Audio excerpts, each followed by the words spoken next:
Hi, pal. Hello. Right. Are we getting on all right? Aye, not too bad, not too bad. How's things? I'm all right. Um, Obviously the weird situation that we're all really at the moment, but Yeah, yeah, no, all good. How are you keeping? Okay. yeah, not too bad. Yeah, a bit of a weird situation. Obviously, different industry to you, but working from home and just getting used to that, and just trying to adapt to isolation. And not that I train loads, but train a little bit in the house and out the front and stuff. So yeah, all good. What's Have you normally, have you pal? become a training influencer like everyone has? No, not me, pal. I'll eat pasties, and you'll see me in UFit chatting to everyone, but not really doing much, to be honest. Top I'm, sporters. yeah, I'm more social. I'm there for the be at one nights, not necessarily the 6 a.m. sessions. Ah, there you go. That's well. At So least you go in. yes, that's the that is true. In truth, actually, pal, I'm gonna have a beer actually while we're doing this. So what have you got? I haven't got a drink. I've got a sausage dog. Hang on. Get her up, say hello. What's the She's on name? Darcy, but she's on my lap while we were talking, so I wasn't going to disturb her, but I just disturbed her again. But That's all right, mate. Not a problem. So normally, like, I've got, for all the people who are sort of watching go live now, I've got my own podcast, Catflap Chat. So normally, just have a bit of a chat about what the guests are up to, so what you're up to, your career a little bit, and some highlights, and some lows or whatever. And then there's a load of questions as well from the UFit family to go through. We'll go through some as we're going along, if that's all right, mate. I'm happy to crack on, buddy. Good, good. So, what's going on in your world at the moment, then, pal? What's news? Um, I guess like everyone else, there's not much going on. Yeah. I'm trying to stay in some sort of shape at the moment, which is pretty difficult in isolation, obviously. Yeah. What's news? What is news? There isn't much to report, really. Obviously, Becky is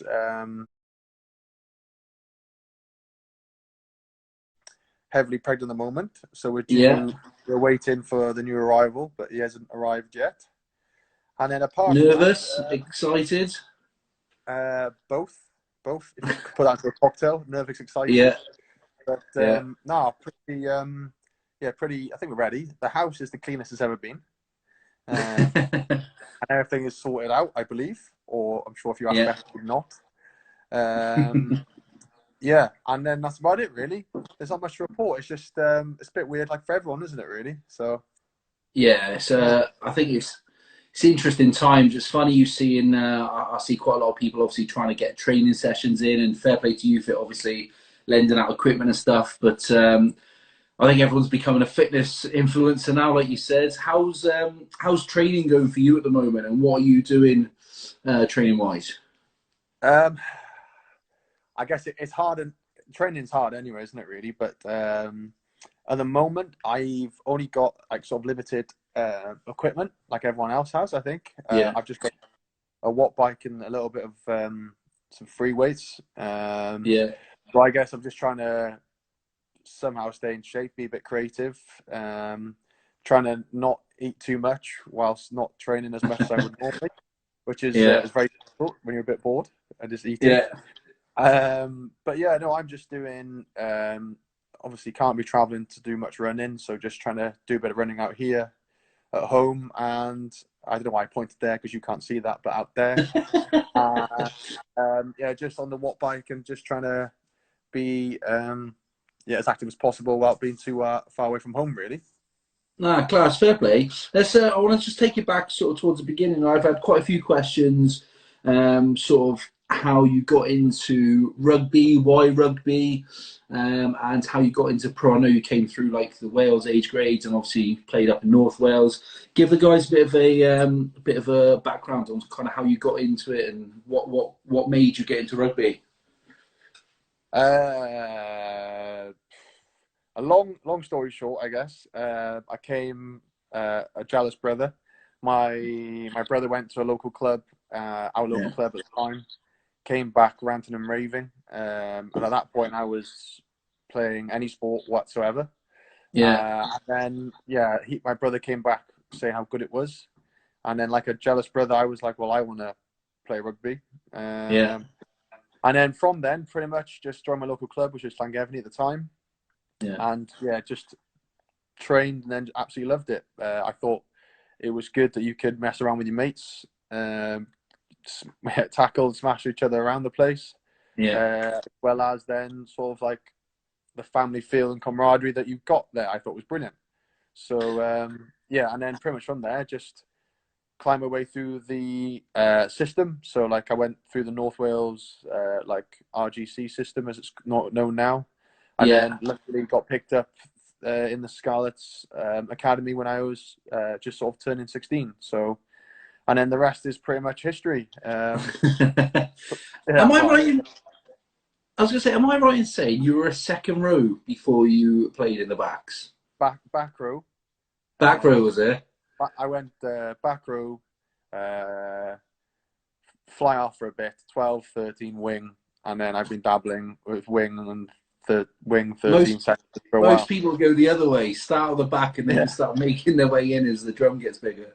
I think maybe as I've gone like in to out and then I'm on the way back in again now. I don't know.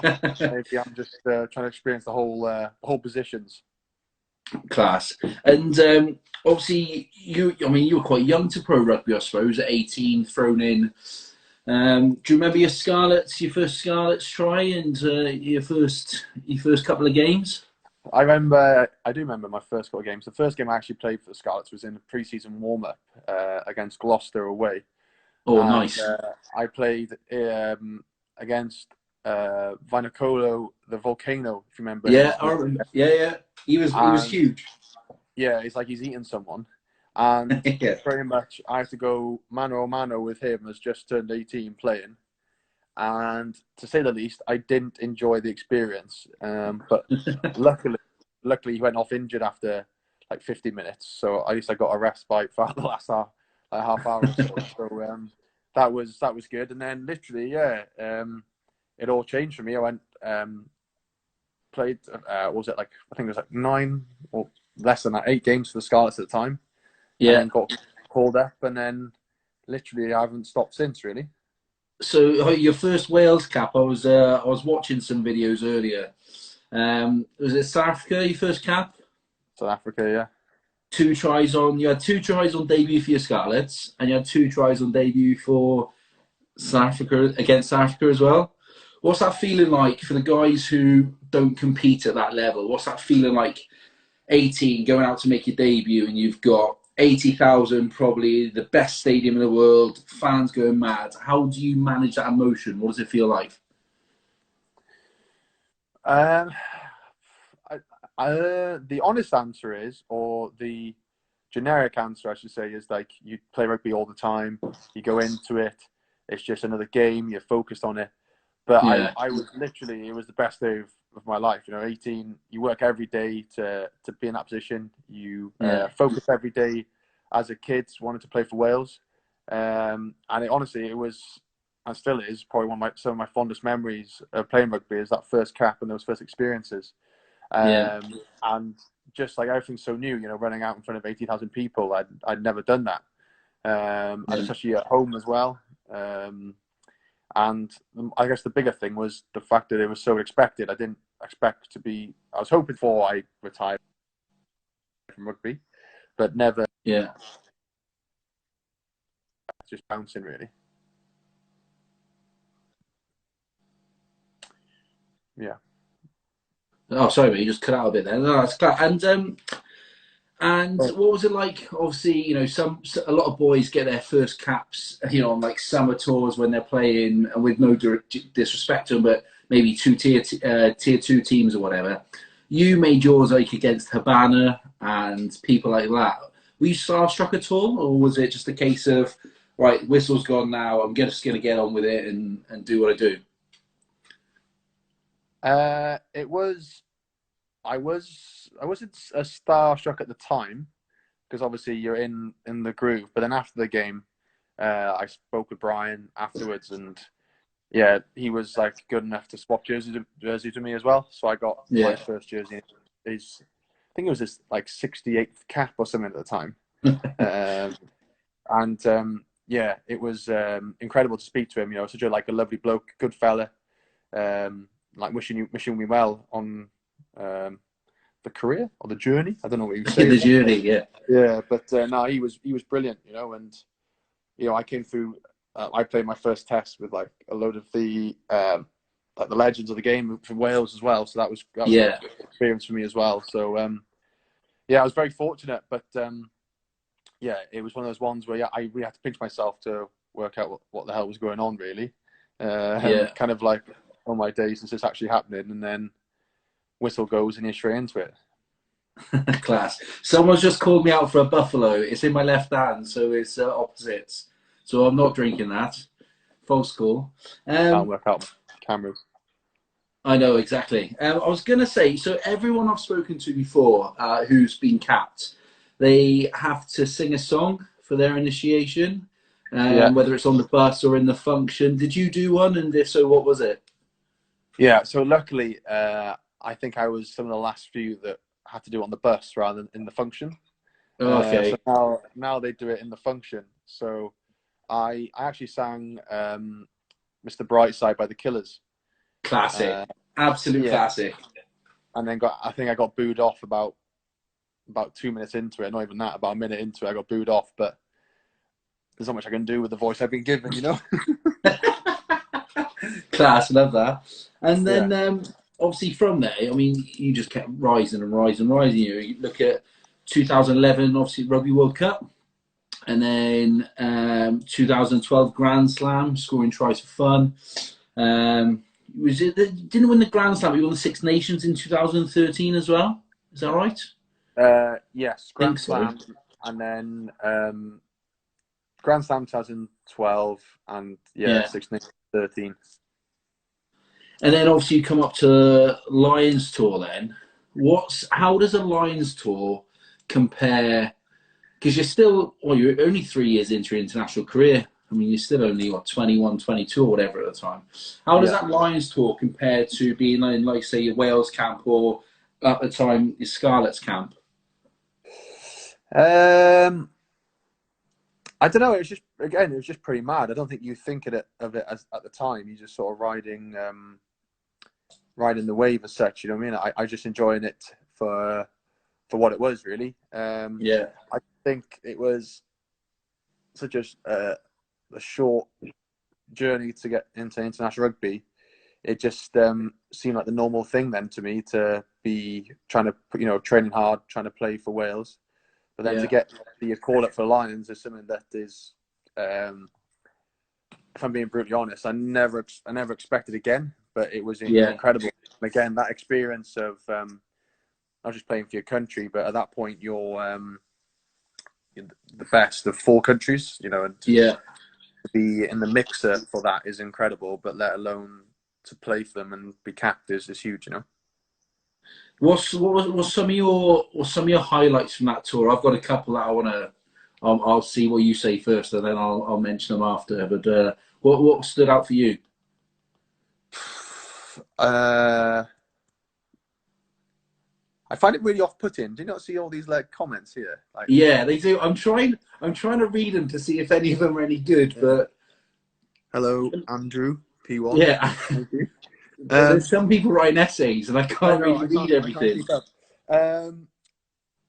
What I can remember from the experiences was I couldn't really, obviously playing for the country is huge, but then playing for the Lions was even bigger, and the magnitude of it. Do you mean the fan base, the following was huge, and that pressure pot sort of gets even deeper, if that makes sense, or more intense. I don't know what the right word is.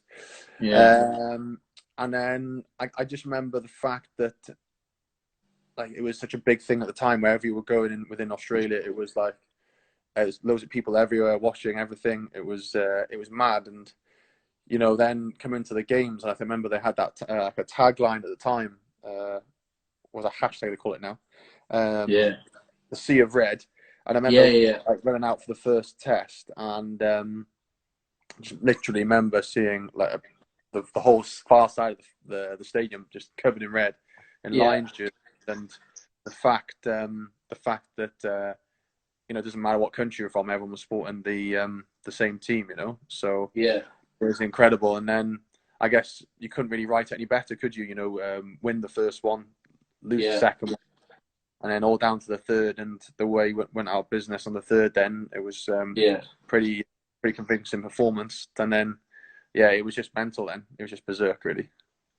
You scored in the you scored in the first and the third, or the first and the second?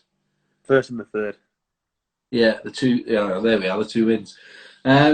Things for me off the back of that was obviously, is it? I can't remember if it's the first or the third now, where you score in the corner and Genny is chasing you, and you waved at him. Yeah, it's the first. It's ballsy, mate. What? Obviously, there was a bit of talk in the papers. What was he like after that? That's weird, that, because as you said that, a guy called Ross Owen actually commented the same thing. Look, that's weird, isn't it? Oh, did he? I don't think I don't intend to. I didn't intend to point, but I think I just got caught up in the whole emotion of the game, and I think he was coming late to tackle me, but got nowhere near me, and I think I must have put a fend out that then just caught up in left emotion. It there.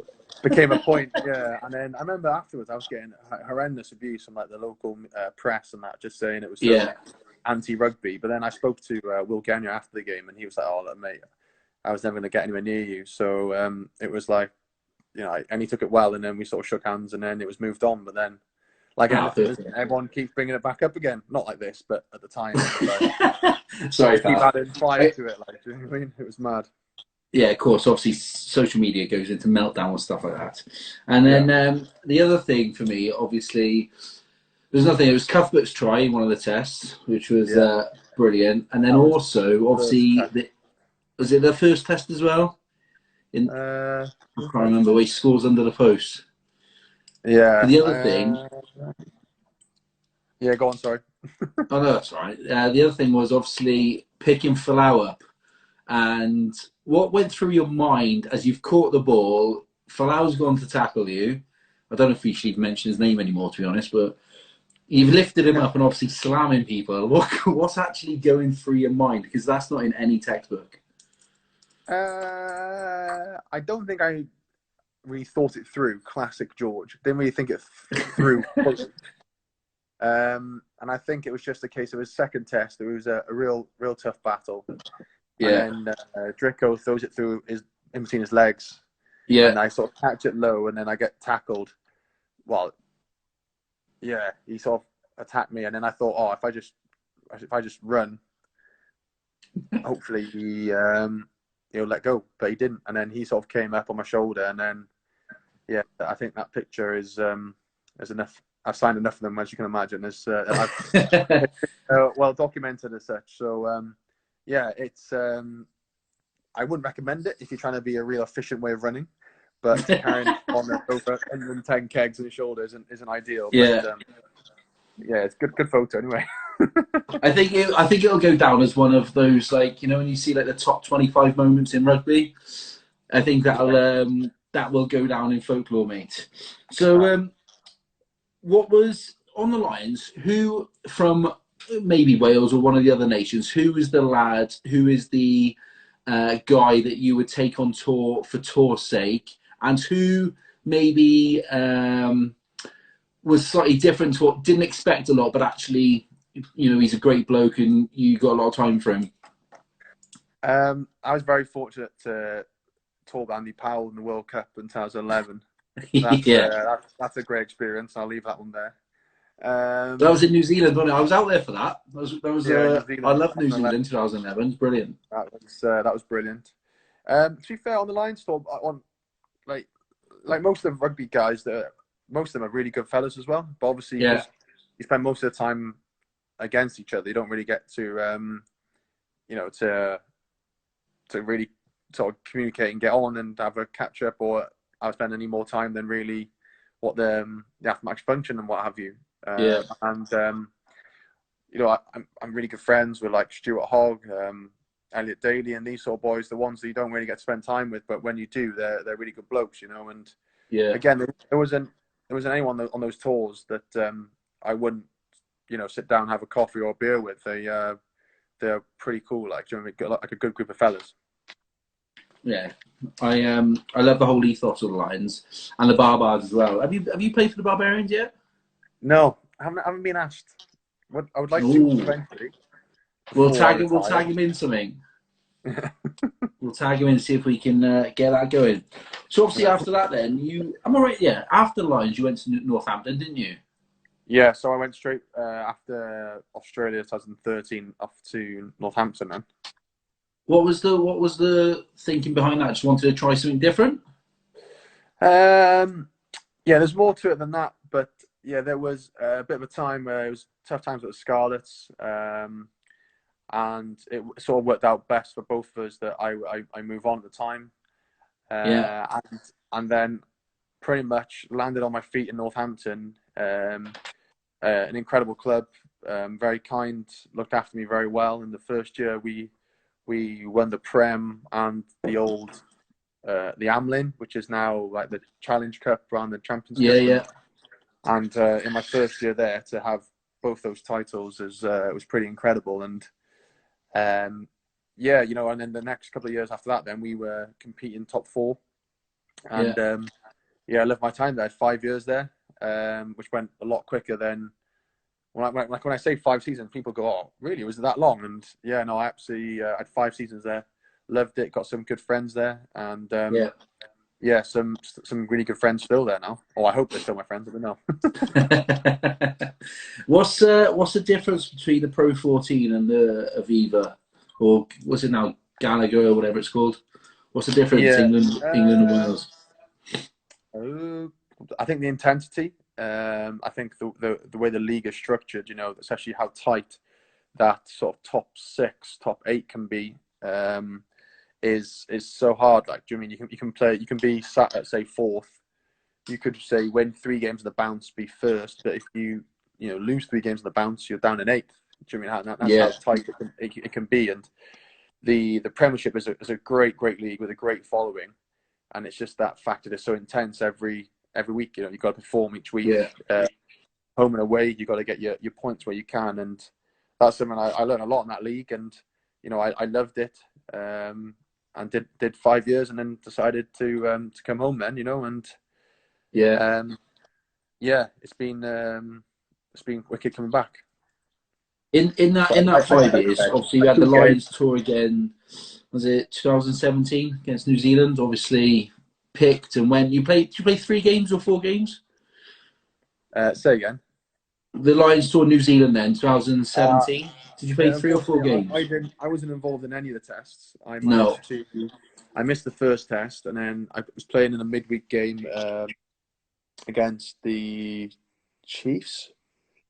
And then I managed to do a cracking job on my hamstring. A full grade 3, almost a grade 4, top to bottom tear job, which was a bag of laughs. I'll be brutally honest. And yeah, basically I missed then the second test and third test, and then I flew home early, purely to the fact that I would love to stay out and support the boys, but at the time I got told that my time off would start once the day I was injured. So as much as I would have loved to be out there, I decided to have a break away from rugby, you know? Yeah, make the most of it. What's the I just want to get into the mindset a little bit, mate. So you got the highs of Lions 2013, you've won the Premiership and the Cup and all that, and then obviously you Grand Slam by then, and then that on the Lions tour. How do you stay motivated when something like that happens? Because it's all well and good having the highest of the highs, but you know, you've experienced a couple of lows like that, and how do you keep your positivity and that mindset around what happens? It is tough, you know. It is tough. There's a lot of factors that people don't, I guess the general public don't really understand, you know. Like the fact that a Lions tour comes on the end of such a long season now. before going out on to New Zealand in 2017 with Lions, Northampton got caught in that weird 7th place position. So I had to play those 2 extra games, you know. And in the first game, I remember I managed to pop a rib out, which was much fun. And then the second game, then I managed to dislocate my SC joint, which is like bloody hell, mate. So the 2 games back to back, I managed to pop ventilator, which is not what you want to be doing. And then I flew out to New Zealand 3 days later, you know, or 2 days later, I think it was. So that's no recovery time, is it? No. So you're constantly playing with niggles, and then like anything, sport is tough, you know. So like I said, once I was injured, I flew home with Becky was out there with me at the time, so we flew home. And then basically I had it was my first summer back with in Wales, and I'm trying to work out what year we are.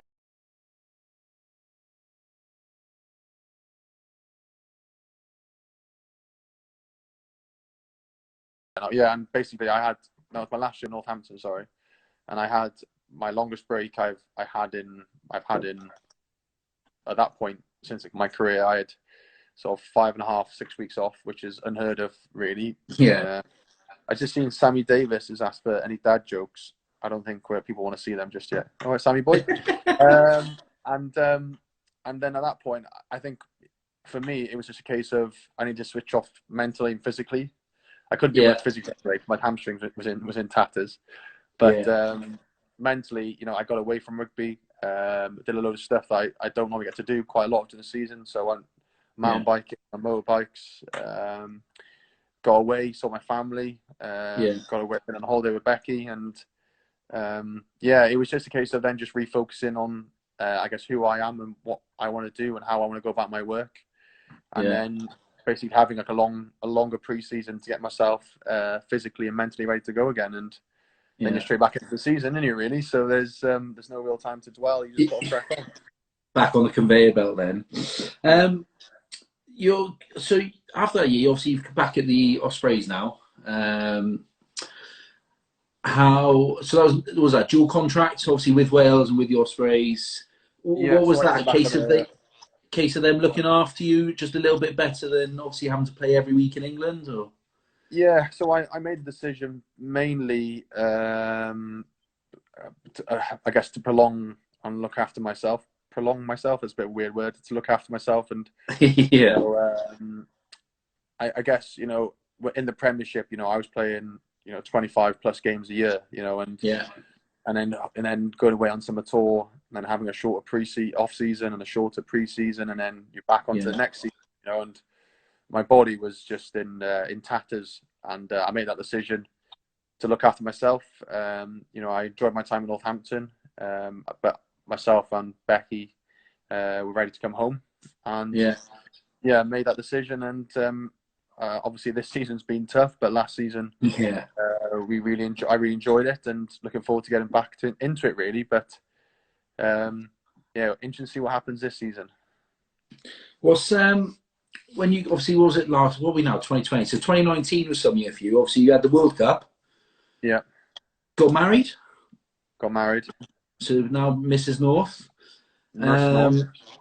Who, just out of you and Becky, obviously Becky, double Olympic champion, Commonwealth, multiple champion. Who's more famous, you or her? Depends if she's watching or not. I haven't seen her name pop up yet. So, I'm going to say me, but if she's sat anywhere near me, I would say her. Because she's pregnant, so. Who's better on the watt bike, you or her? Again, at the moment, I back myself because she's that pregnant. But we've never gone mano a mano on the old watt bike. Have you not? No, but she is very good, to be fair. Yeah, that's the challenge now for next year, later on in the year when she's after giving birth, mate. Who's been some of the biggest influences on your career?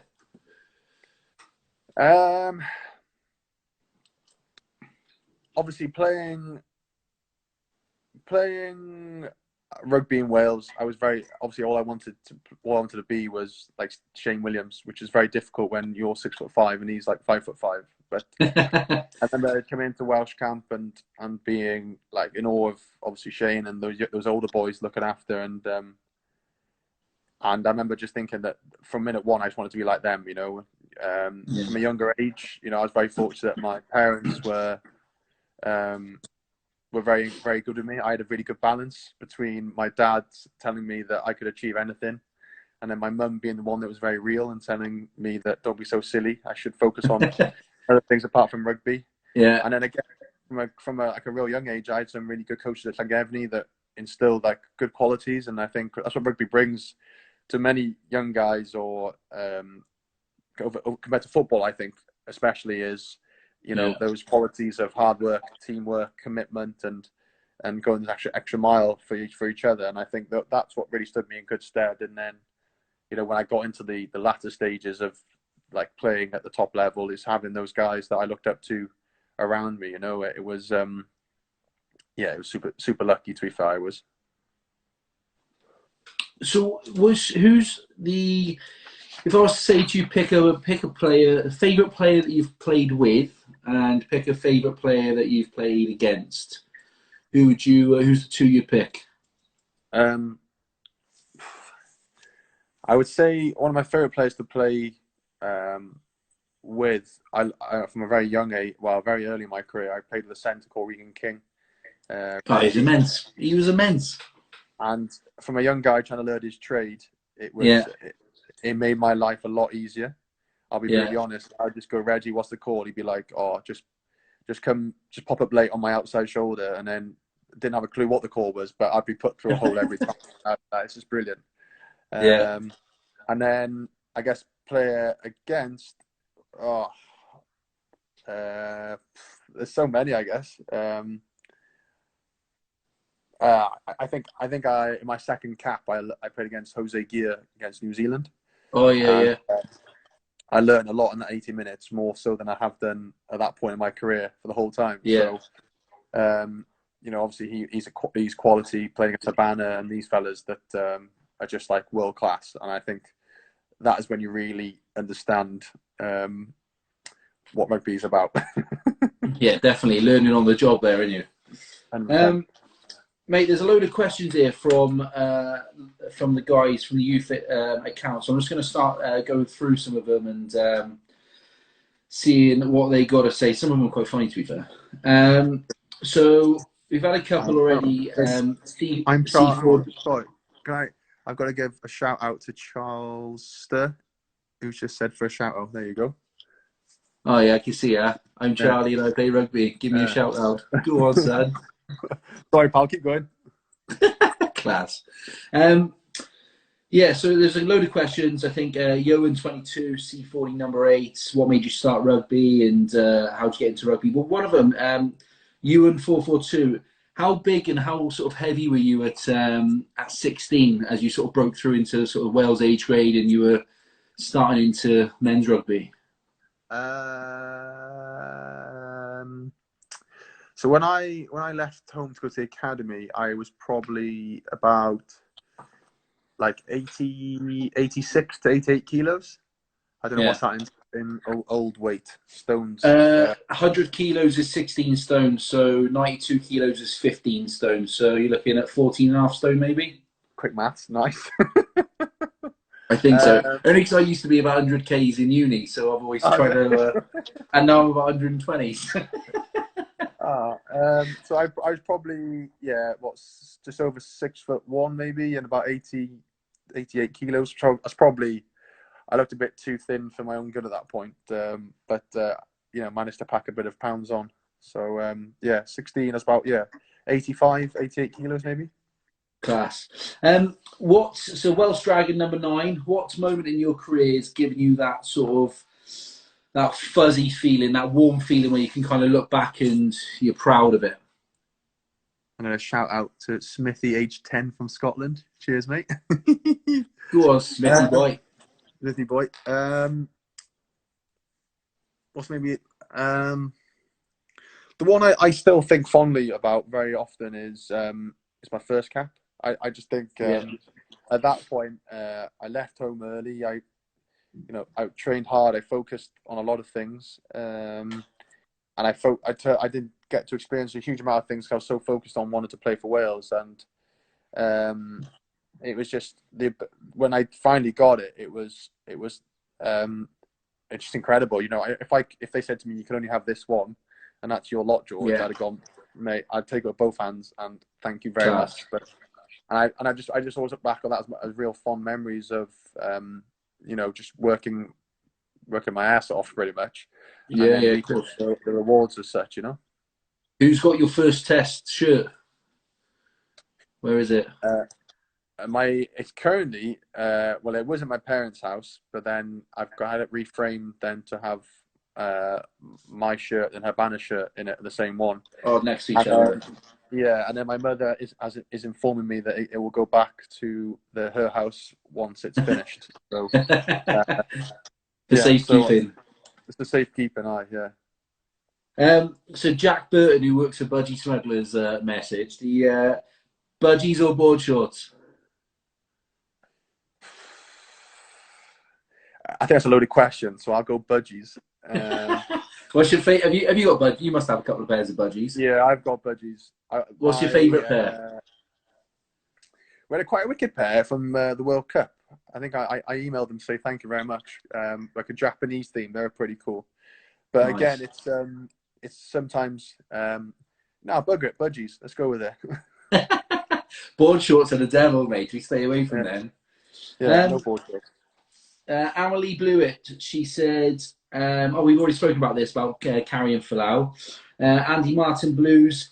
What other position would you like to have played? So I know you said you've grown up, you played a few positions. If you were going to be as good as you have been on the wing in any position, where else would you have played? Who's the support, do you reckon? I don't know. Ospreys, maybe? I don't know. I think I would have liked to play scrum half, but I don't think I got the engine for it. You'd be like Mike Phillips, mate. Yeah, I know. I'll be brutally honest. Scrum half probably. I've just seen Matt Jones join in. He's a decent mountain biker. Is he? Yeah. All right, Jonesy boy. Mountain friends. Yeah, and Dan Forbes is on here as well from the gym. If you know Dan. Yeah. We're now barbecue friends. He'll know. Yeah, I think scrum half would have been my calling, I reckon. Nice, I like that. Ben McLaughlin, 60. Sorry, pal. No Ben McLaughlin, 66, said he's only got a small guy. I think he's a kid, so he only got a small garden. What kicking drills can he do in his garden to try and get a bit better? Has he seen me kick before? No. Yeah. Adidas toe groans. Yeah, I think it's the wrong person you're asking, but from what I know, I guess, is working on having the ball in one hand and the drop onto your foot. I think that's quite an easy one to do in a small space, if that makes any sense to you. Yeah. It's quite a static skill, and then just get repetition of dropping the ball from one hand onto your foot. Try that. Easy enough. Job done. One of my mates, actually, Siege. How's your dad, the notorious pitch invader? Cheers, Siege. He's all right, yeah. He's in lockdown, and finally they managed to lock him in. Yeah, I remember at the time, obviously, that scored the try out in Paris. Dad runs on. Yeah. I had no clue. And then Foxy, I think, is doing one of these soon as well with you. Yeah. Cuffy came up to celebrate, and then they were like, "Oh, was that your dad?" I was like, "No, he wouldn't do that." And then Cuffy came over and said, "Oh, George, how was your dad?" I was like, "No, he wouldn't do that." And then game goes on, and then as I'm walking off the field, our analysis at the time, Reece Long, is walking towards me with his laptop, and that normally means either A, I've done something horrendous, or B, I've done really, really horrendous. Do you know what I mean? And then he basically just turns his laptop around and bursts out laughing, and lo and behold, that was my old man. Class, I love that. Charlie, who's 6, what's the most amount of tries you've scored in one game? 4. 4. Who's that against? It was actually Northampton against Ospreys. Oh, Which was they got 2 fingers to him. Yeah, it was actually on my mother's birthday as well. So I claimed that was my present to my mother. You're such a nice boy. I think you've mentioned this briefly. What's the best thing, Beth Phillips, what's the best thing about playing for Wales? Best thing about playing for Wales. I actually answered I did a question. Some little boy got in touch with Caden, I think his name was 8.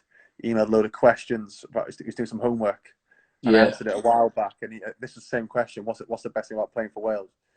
And I think obviously I mentioned like how good the honour it is to play for your country, but for me, I don't know. Just hearing the anthem is incredible. I've sung it so many times, and just having that when the roof is shut, the noise can't go anywhere.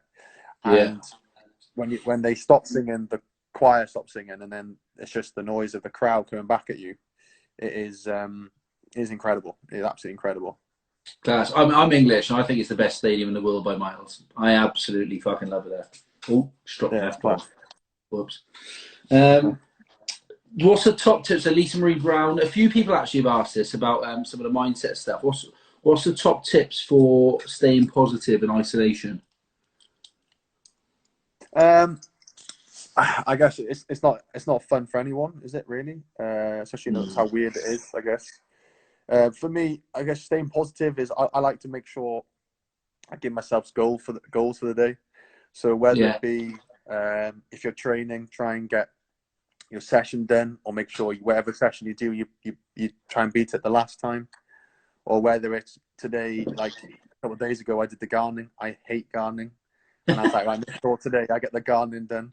And if you ask Becky, you'll know straight away that I wasn't happy doing it, but got it done. And like these little things, just like I guess give yourself goals, so then you don't feel like you're wandering through the day, and then feel like, and every time you do those goals and you achieve it, it's a great sense of pride that you've done something with your day as well. Yeah, good. I like that. I might start doing that actually. I've just seen a question, right? Keith Withers or Gatland. So that's my old PE teacher, or Warren Gatland. So I'll go Keith Withers through if he's watching. Do you miss Gatland? Did you have a good relationship with him? Yeah, well, obviously for me, he was Wales for me, wasn't he, for the last 9-10 years? So for me, he was great with me, and obviously time for a change now, and it's been super exciting. Obviously having a bit of a change now. Between Wayne, Steve, and Humps and the guys, it's been a great start. Obviously the rugby hasn't been exactly 100% where we want it, but the new way we want to play and go about our work is definitely coming, and it's not far away now. Yeah, it looks exciting, to be fair. Scarlets, so here's one for you. Gareth Story, Scarlets or Ospreys? Ospreys. Oh, there we are. No more needed. We'll just leave that there. Cardiff Shell. So what's harder, Lions training or G's boot camp in UFit? That's tough. That is tough. I would say only just, but Lions training very close. Only just. Yeah. So if you can complete G's boot camp, you're almost quite there to the Lions level, mate. If I say almost, is that taking the Michael? I think we know the real answer there. Has your mindset, so Welsh Dragon again, has your mindset and approach changed over the years as you've become more experienced, especially around maybe the bigger games? Just realised there's someone from Finland. Hello from Finland. I seen someone from Belgium earlier as well. Oh, hello to Belgium and Finland.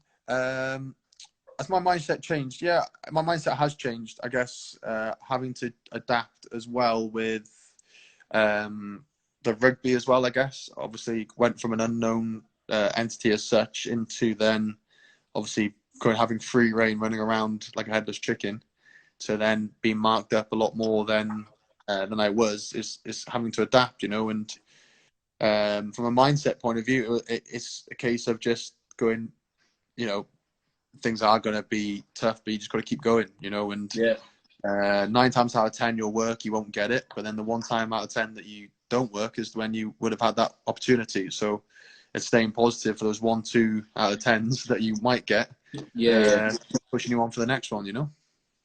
What's a few people have asked, I think there's maybe some of the younger fans, what, if you're a winger or you're an aspiring rugby player, or you want to improve your fitness or whatever, what sort of tips would you give to these guys coming through that next generation? I think a lot of it is, if you, with the bigger picture, you sort of, it become quite daunting on your planning and your training and what you're focusing and what your goals are. So a big part for me, I think the big thing is making sure you've got a plan on what you want to do and where you want to go, and then making sure you set milestones along the way so you can execute it. So it's not just one big block of just like at least you've got little blocks on the way that with goals set that you can then achieve that as you go, and for me that was a big part of it, and I still do that now. I set lots of little goals throughout the season, ready to go, really. What does a training week look like for you normally, like split between sort of weights and what we would, I suppose, call cardio, but I know that you guys have all different sort of training. What does a training week look like? The training week, the dog's woken up, look. Yes, what's happening, Das? Anyway, let's focus then. The training week for me would, if it was a Saturday, so we'll go Saturday fixture. It would be so Saturday play, Sunday would be the day of rest. Then it would be Monday would be, for me, would be like a recovery, kind of get moving again. So we would have I would try and get my lower body weights out the way first. So we have like a lot of meetings and reviews and what have you. I would try and get my lower body done, so then it's done early in the week, so I can then hopefully recover as much as I can before the weekend again. In the afternoon, then we'd have like conditioning games and recovery games. So basically, 1 second, put the dog down. See you later. We'd have like recovery games and stuff just to get the body moving and shaking again. And then obviously recovery. Tuesday then would be our big rugby day. So it would be, we'd have meetings and stuff in the morning. You'd have your weights into units, which is like a forwards back split. So you just do your specific stuff within units. And then in the afternoon, you have your big rugby session. So, and then Wednesday would be off. Thursday again would be like a shorter day, but it would still be quite intense. So we'd have a power session in the gym, followed by a team rugby session, and then recovery. And then Friday is it's called Captain's Run, but it's kind of like the final dress rehearsal, ready to play on the Saturday. And it's a very short, sharp session. It's probably a half-hour max, ready to just sort of like, as I said, the final push before playing on the Saturday. And then you do it all again on the Sunday, and then you go back in Monday. Back into that cycle. Yeah. Someone's message is, it's almost your birthday. Is that right? Correct, yeah. When's your birthday? The 13th. Unlucky for some, not for me. 13th, 4 weeks' time. There we are. What would be your ideal? What would be your ideal birthday? And what meal would you have? 3-course meal and cake. What would be your pick? My ideal birthday, as in the meal. Just whatever, mate. It's your birthday. You do what you want. I don't really know about that. I know not much. I know I've just seen it. I'm getting into my barbecue in a big way, and I've just seen that you can cook on the, like a full waffles and fried egg and bacon on like a full American style breakfast, but I'd probably have that for brunch. Yeah, I think. sounds good. And I then like that. I probably for my birthday cake. She hasn't agreed to it yet, but hopefully, if she's up for it, Becky will make me my favorite carrot cake. Carrot cake. Carrot and walnut cake. Interesting. And yeah, I think that'll be it really. She makes brunch into cake. Mate, it's perfect. She makes unbelievable cakes as well. I've seen some of them. Yeah, no, she does, to be fair to her, but I think obviously being heavily pregnant, she might not want to do that. But I can only ask. Also, if you're in isolation and not training quite as hard, you want to watch that drum, pal. Yeah, that is the issue. Maybe half a cake then. Rather than full cake. Do it across a couple of days. Yeah. So there's a couple of last questions.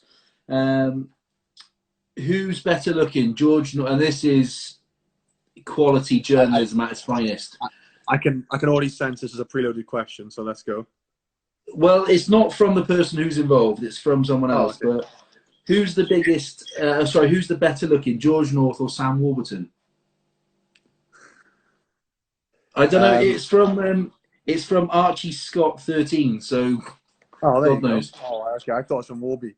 So no, yeah, he's texting. I would say me for lack of nose compared to Warby, but you won't believe how many times I've actually been mistaken for Warby. So someone's got to say, "Oh, Sam, can I have a picture?" And I'm like, I don't think I am Sam. How many beers have you had, pal? Yeah, exactly. And he's been mistaken for me a couple of times as well, which is I don't know if that's a good thing or a bad thing. I don't know.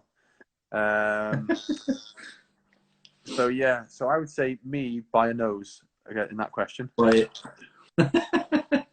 Next time you just want to have the picture with him. Wait until they tag you and then tag Sam under. Well, that's happened as well. Someone tweeted me saying, "Oh my God, can't believe my picture was Sam with George," and it's Sam, and I've actually replied saying, "Oh, that's not me."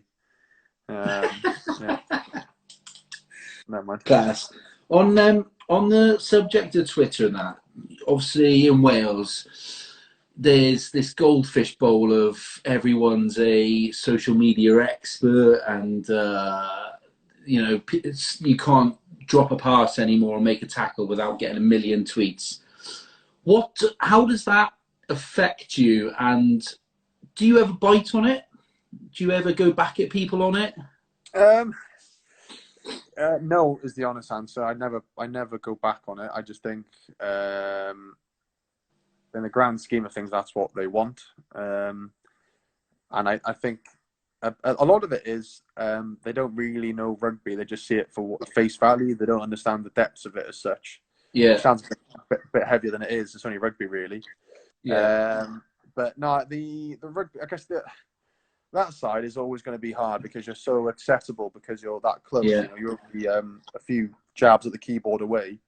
I don't really read a lot of it or read a lot of the press and what have you, but naturally some of it does get back, and it can be hard. But a lot of the time, you've got to remember that the people that are saying it don't really know rugby to the level that it needs to be. Yeah. So.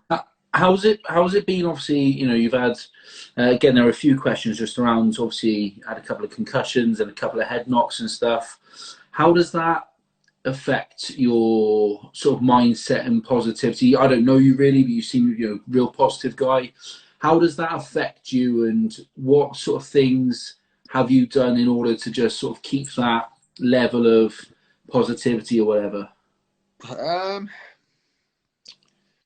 I guess with the concussion side of things, I guess to start with is there's a lot of people again that will comment or will voice their opinion without knowing me or my medical history. Yeah, of course. Or have any real knowledge into concussion. So with that, like I do, I have a lot of people around me that I trust their opinion and their medical advice. Since I had a bad spate in 2015, I see a concussion expert now twice a year, not because I keep getting knocked out like people like to remind me, but only because from a maintenance point of view to see if there's anything degenerative going on over time, and that I do off my own back to look after myself. And again, people will comment and say stuff, but I can only deal with the people that that I trust and are in the position to advise me, if that makes sense. So that sort of thing I can only really do as much as I am now because I've been advised by the right people, you know. And then I guess when it comes to me and being positive, I think that's all. Certainly, I guess it means a lot to everyone, rugby, and it is huge, you know. And you know, it is obviously everyone likes to win and to be competitive, you know. And for me, staying positive is just a case of, you know, we're very lucky that we've got next Saturday to get it right, you know, and fix all that. So for me, it's always focusing on the next job, you know. What can I do better next week? Look at what you did wrong. Look at what you did poorly and getting them right, and then knowing you've got next week to get it right again, you know. And for me, it's focusing on next week, the next job, get it right, and that sort of keeps me on the track and focus that way. Love that, mate. So I think that's something that a lot of people can take away, and obviously take that almost that plan and that action to help them get through things. Mate, we're coming towards the end of the questions now. I don't know if anyone on there. I've seen a load of shout-outs. I think there's Killian. Who would win in a race between you and Johnny May? I don't know. Equal. Draw. Oh, draw. We'll try and get it done. On the fence. Here's one. How do you feel about playing centre from Joshua? I quite enjoy playing centre. I feel like we this is going to open a whole new questions, isn't it? And I'll be able to focus on any question coming through. I quite enjoy playing centre. I don't know if you were here earlier, but I mentioned I played there as age grade, and I think it's quite exciting. It adds another string to my bow as a player going forward, and I guess I played there before. Looking forward to that challenge. Jordan, give us a joke. I haven't got a book with me. It's a joke.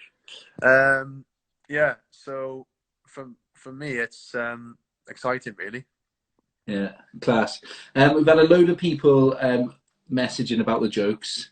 Thanks for the jokes. Thanks for the dad jokes. No worries. Have you been putting them out every day, have you? Yeah, it started off, I think it's like 3 weeks it's been going on now, I think it's 3 weeks. Because I'm obviously... I don't work for the NHS. They're doing an incredible job at the moment, you know, from North Wales down to South Wales, from the top of Scotland down to the lowest part of England and across the whole country. You know, they're doing an incredible job.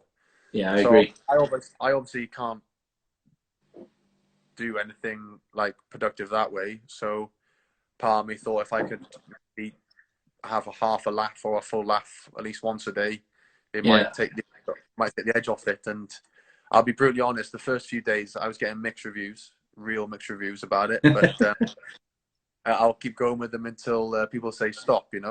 So the only way is up, pal. Yeah, and I guess because I'm reading it from the book, I used to have to keep picking the good ones, but then eventually you have to get to the the ones, you know. But no, I think it's got all right. People are still listening, so that's a good sign. Class.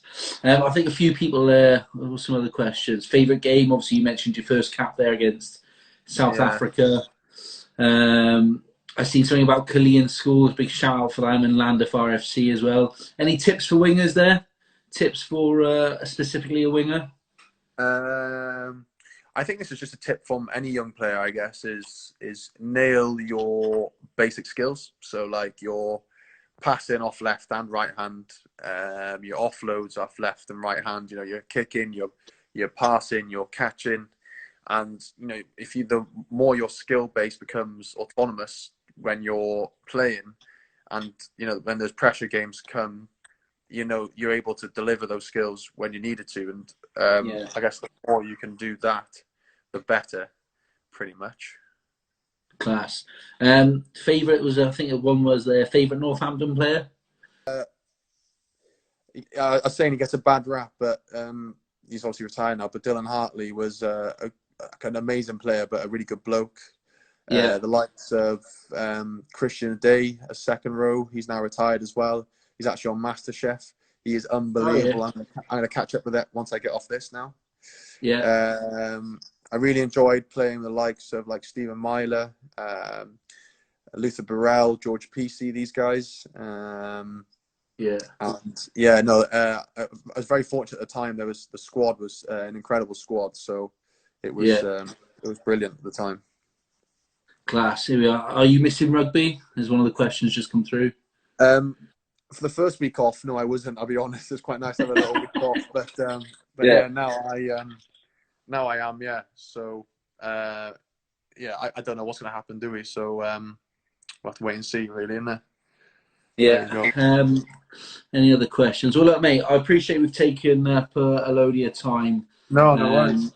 I really appreciate that. I'm sure the guys at UFit will, and if they've got any questions, I'm sure they can comment on any of your social medias or give you a tweet, drop you a tweet or whatever. Yep. Best of luck with everything, mate. Best of luck with the baby. Obviously, happy birthday for a week's time on the 13th. Yeah. Hopefully, you get your cake. Well, what are you, 27? You'll be 28, is that right? We're 27, but I will be 28. My sister's just said hello as well, all right now. But yeah, busy times ahead now, isn't it? But thanks for having me. Good to chat. No. Thanks for coming on, pal. Best of luck with everything. Hopefully after all this, we'll see you back out on the field again. All right. So best of luck to you and Beck, the baby. Happy birthday, and we'll catch you soon. All right, mate. Yeah, perfect. Cheers, George. I'll see you soon. Cheers, boy. Ta, mate. Bye. Big thanks to everyone. There's more to come. John Davis and a few others. Alex Donovan. I think Liam Williams, a boxer maybe. So big thanks to everyone who's sent in questions and watched us tonight. And we'll see you all again soon. Over and out.